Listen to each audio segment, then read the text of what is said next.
Bonjour les Capricornes, c'est à vous pour la guidance du mois de mars 2024. J'espère que vous allez bien, que le mois de février se termine bien pour vous.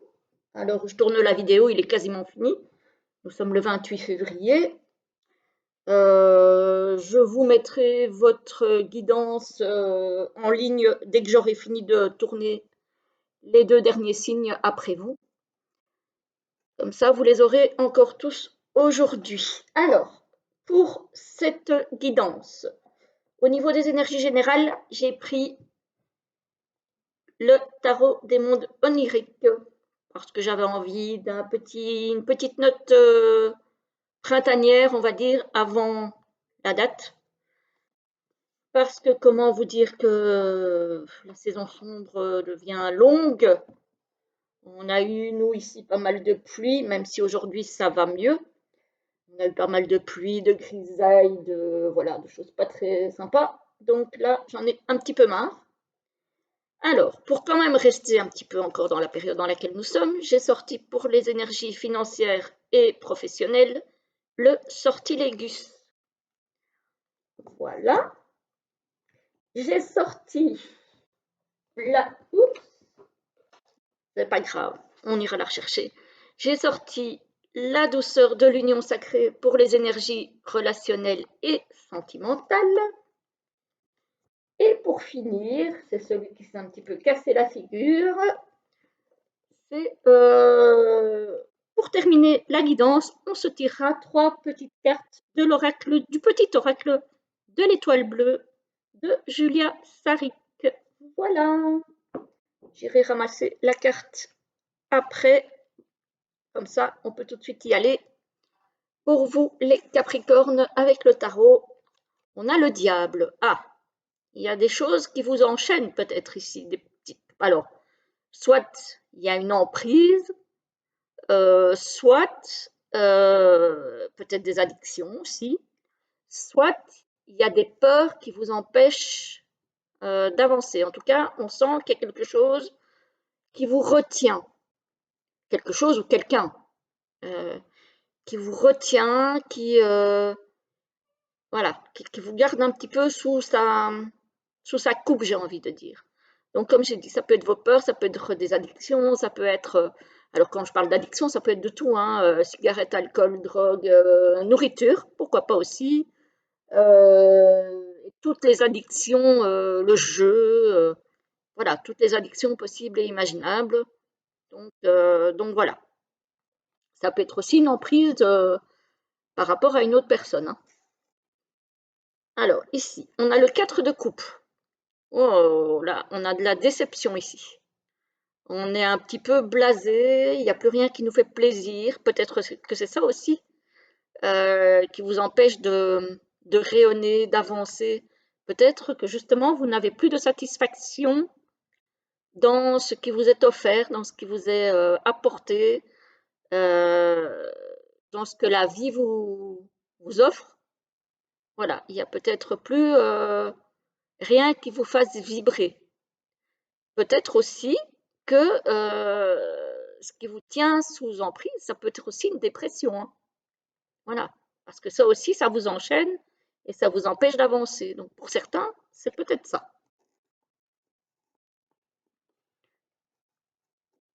Et enfin, on a le 6 de pentacle. Alors, le 6 de pentacle, c'est l'oracle de la... Enfin, l'oracle, la carte de la générosité. Peut-être que justement, ce qui vous tient, ce qui vous empêche c'est peut-être que vous êtes trop généreux, que vous avez, voilà, et que vous aimez trop aider les autres, mais à votre détriment en fait. Que vous oubliez vous de vous faire plaisir ou d'avoir du plaisir dans certaines choses. Que vous pensez uniquement à faire plaisir aux autres.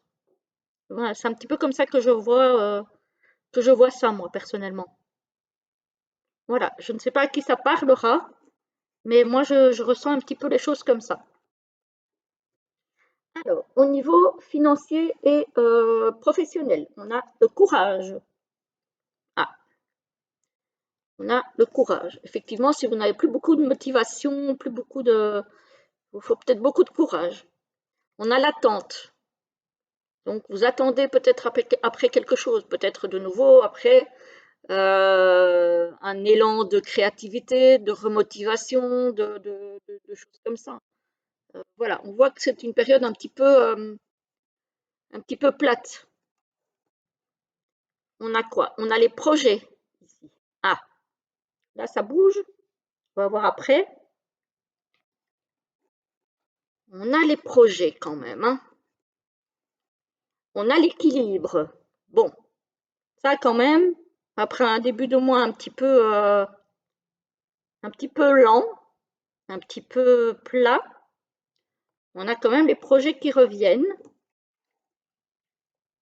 Ah, peut-être un projet de voyage. Alors ça peut être un voyage pour certains, hein. Encore une fois, c'est pas pour tout le monde.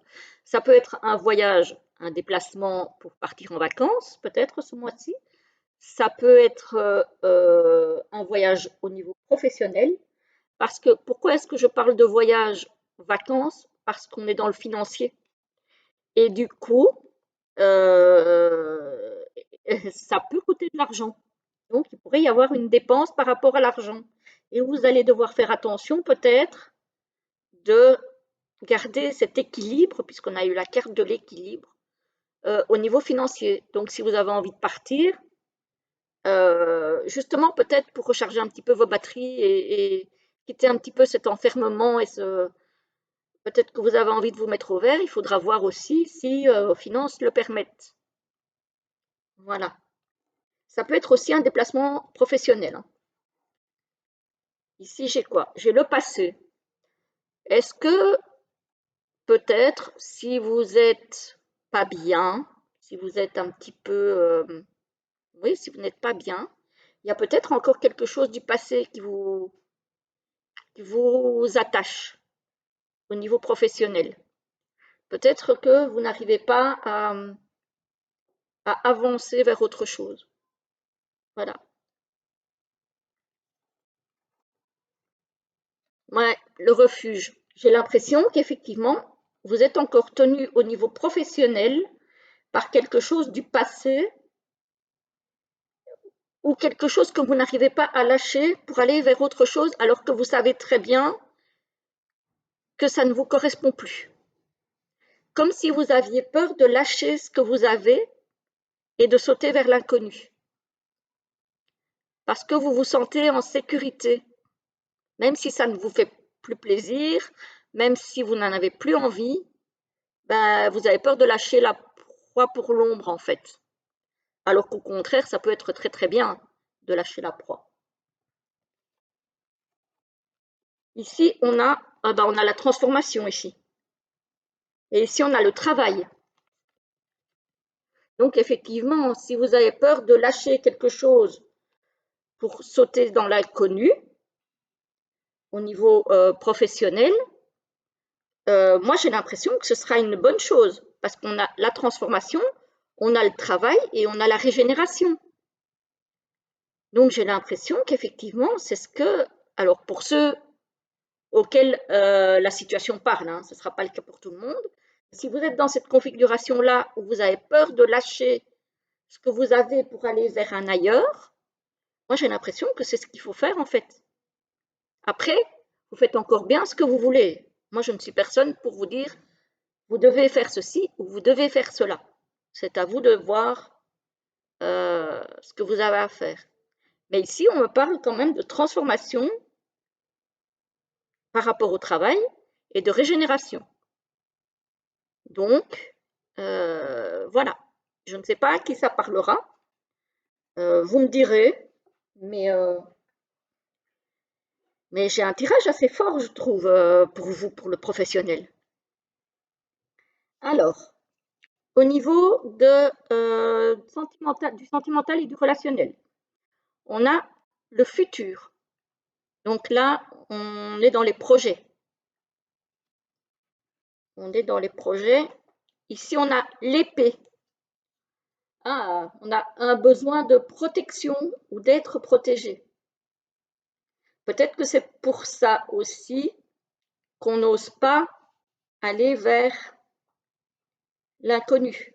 Peut-être que justement, le fait d'être en terrain connu, même si ça ne nous fait pas vibrer, encore une fois, même sur le plan relationnel, ça peut être le cas aussi.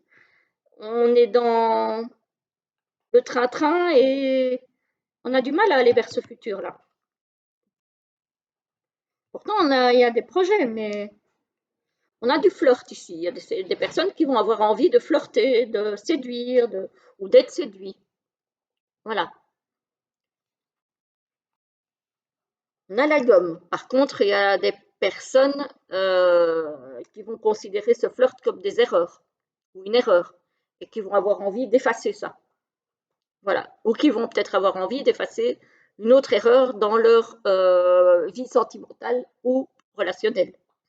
Voilà. Il y a quelque chose ici qu'on veut effacer, qu'on veut voilà, faire comme si ça n'avait jamais existé.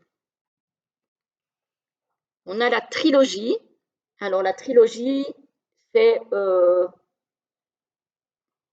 comme si on disait toi plus moi, ça fait nous. Voilà. C'est nous, c'est toi plus moi. C'est pas une seule personne. C'est deux personnes qui font une entité. L'ego. Ah, ici, moi, on me parle peut-être de personnes qui oublient de faire attention à l'autre. Alors c'est peut-être pas vous hein, qui ne faites pas attention à l'autre, c'est peut-être une autre personne qui ne fait pas attention à vous. Mais moi, avec la trilogie et l'ego, j'ai l'impression qu'il y a quelque chose de cet ordre-là, qu'il y a un défaut d'attention dans une relation. Eh ben, dites donc. Alors, ici, on a quoi? On a la patience. Peut-être que quelqu'un oublie dans une relation d'avancer à votre rythme ou de faire attention à votre rythme. Quelqu'un qui veut peut-être avancer trop vite et qui ne fait pas attention au fait que vous avez peut-être besoin de temps. Ça peut être ça. Moi, ça me parle comme ça. On a la lettre. Donc, ici, il s'agit alors soit d'envoyer une lettre ou de recevoir une lettre de quelqu'un, que ce soit une relation sentimentale ou amicale. Alors, une lettre, ça peut être une lettre, ça peut être un mail, ça peut être un SMS, c'est tout ce qui est correspondance écrite. Hein. Peut-être par rapport au fait aussi d'écrire ses émotions, parce qu'ici, on a vu que ce n'était pas évident. On avait peut-être cette impression d'être un petit peu mal dans une relation. Peut-être qu'il faut écrire. Et ici, on a la naissance. Donc ici, ça peut être la naissance d'un enfant, ça peut être la naissance d'un projet. Donc peut-être qu'après, on sera mieux pour avancer vers quelque chose de nouveau après tout ça. Mais ici, au niveau relationnel, vous allez avoir un mois un petit peu pas très facile au niveau émotionnel, j'ai envie de dire. Voilà, je le ressens pas, je le ressens pas facile au niveau émotionnel ce mois-ci. Voilà, voilà pour vous les amis Capricorne. Je vais aller rechercher du coup la carte qui est tombée. Voilà, parce que sinon je vais avoir une carte qui manque quand je vais vous faire le petit message. Et il suffirait que ce soit justement celle-là qui tombe. Donc ça ne serait pas juste. Voilà, alors on va regarder un petit peu quel petit message on peut avoir pour vous. Hop, hop, hop. Voilà. Alors, pour les Capricornes, pour ce mois de mars 2024, s'il vous plaît. Hop. Ah. Oh, ben, on en a déjà 3 ici. Hop, on en a déjà 3. 1, 2 et 3. 1, 2 et 3. Voilà, 1, 2 et 3. Alors, la première nous parle de patience. On n'avait pas la patience quelque part? Ah oui, on avait l'attente dans le travail. On te demande de faire preuve d'encore un peu de patience. Tout arrivera à toi quand l'univers le décidera. Donc oui, on avait l'attente au niveau professionnel ou financier. Donc voilà, ça colle. On a, pour les personnes qui ont choisi la deuxième, on a le lâcher-prise. Il n'est pas bon de vouloir tout contrôler. Pose-toi un moment et pense à toutes les choses formidables que tu as accomplies jusqu'à présent. Voilà, éviter d'être trop dans le contrôle, les Capricornes. Et pour la troisième, on a le pardon. Pardonner aux autres et à soi-même est indispensable pour se libérer et guérir de ses blessures émotionnelles. Voilà les Capricornes, j'espère que la guidance vous aura plu. Je vous souhaite en tout cas un très joli mois de mars et je vous retrouve très très vite pour une prochaine vidéo. À bientôt!